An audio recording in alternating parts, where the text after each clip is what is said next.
Welcome back to the Heritage Show. I'm Ling, and today's episode is a solo one, where I will be dive deep into some of the biggest misconceptions about burnout. I've been through burnout twice myself, and I know firsthand how painful and confusing it can be. Today, as a burnout and resilience coach, I support people with a holistic approach that combines image work, mindfulness, compassion, and cognitive behavior therapist techniques. And I want to help you see through those myths that might be holding you back. Many of us believe burnout only happens if you work 80 hours a week, or if you have burnout, that means you're weak. Those are some of the biggest lies we've been told about burnout, and believing them could actually keep you stuck in it longer. Now, let's bust some of the most common misconceptions about burnout. I will give you 8 myths and the truth behind them. Myth 1. Burnout only happens to people who work too much. This is not true. Workload is only one part of the much bigger equation.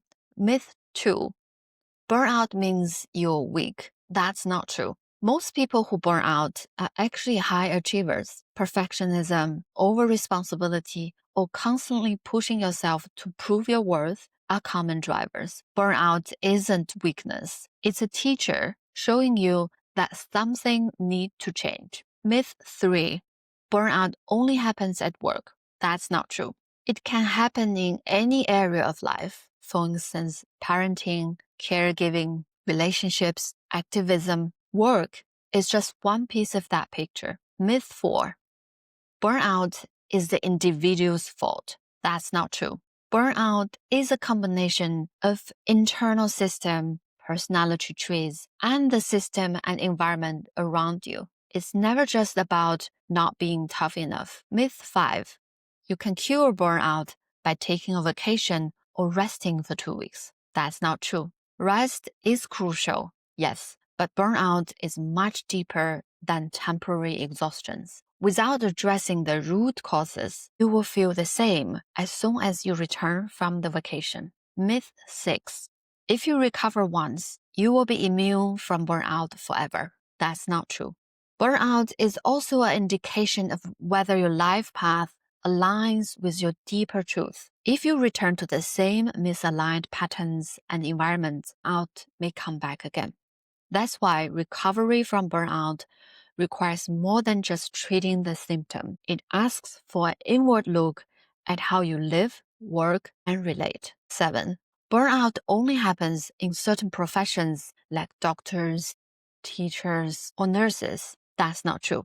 While some jobs do have a higher risk, burnout can happen in any profession. Myth 8. If I work for a healthy company with healthy culture, I will be fine.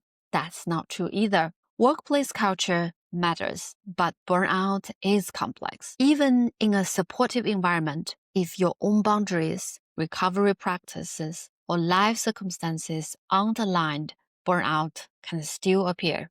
Now, I'd like to invite you to pause and reflect on those 3 questions, which might help you identify some risk factors. First, where in your life are you normalizing exhaustions? Second, which of those 8 myths do you secretly believe about yourself?